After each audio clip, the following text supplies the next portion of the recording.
What does justice look like after 25 years?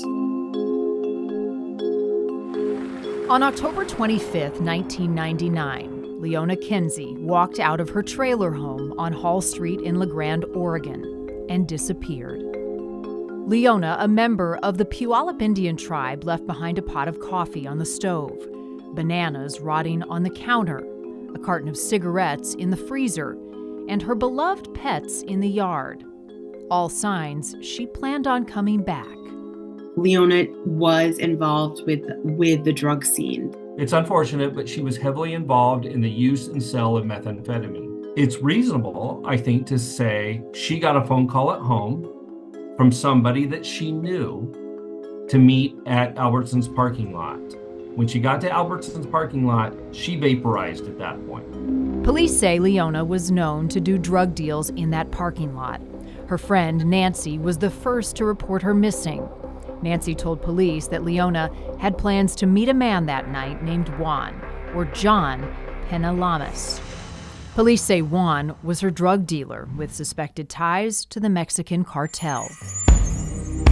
There was at least one rumor around town that Leona was an informant, or that she had a drug debt, possibly to the cartel. A couple weeks before she went missing, somebody spray painted narc on the front of her home. I just want the truth. Was it a drug debt? Was she, a informant? What happened? How and why? Juan talked with police but denied harming Leona. He failed to show up later for a voluntary polygraph. Police say he was arrested on sex abuse charges in 2006, put in prison, and then deported to Mexico. Days after Leona went missing, her vehicle was found at the Albertsons parking lot. But the store manager told police it may have been moved there. Now police reveal exclusively to NewsNation that there's another person they're looking for in this case. Leona's best friend, Nancy, said that Leona got her drugs also from a person named Jose. Everybody that we talk to doesn't know who Jose is, but if he too was another drug supplier for her, it's also reasonable that he had something to do with it. And what I don't know is, did Juan and Jose know each other? Juan's ex-wife told police Juan had boasted that although he didn't kill Leona, he had somebody do it. Police, search and rescue, and cadaver dogs combed a hillside and pond about 30 miles from town. They also searched a place where Juan had sexually abused another woman, but they found nothing.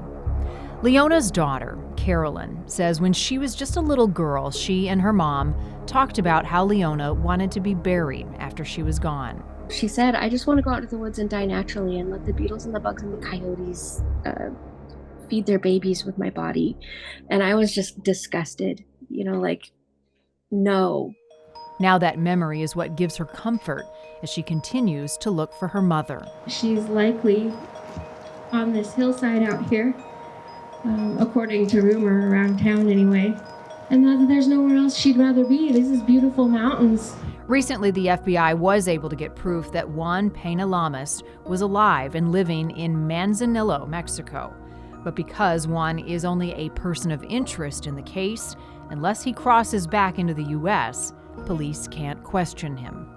If Leona's disappearance does have something to do with the Mexican cartel, that is very problematic for me.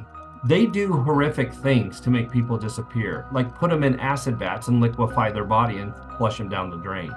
But authorities say that time may ease people's fears about coming forward. That's what gives police and Leona's daughter hope. I miss her very much, and I'm ready for her to come home, and I'm ready for justice, and I'm ready to send her on her journey in a good way.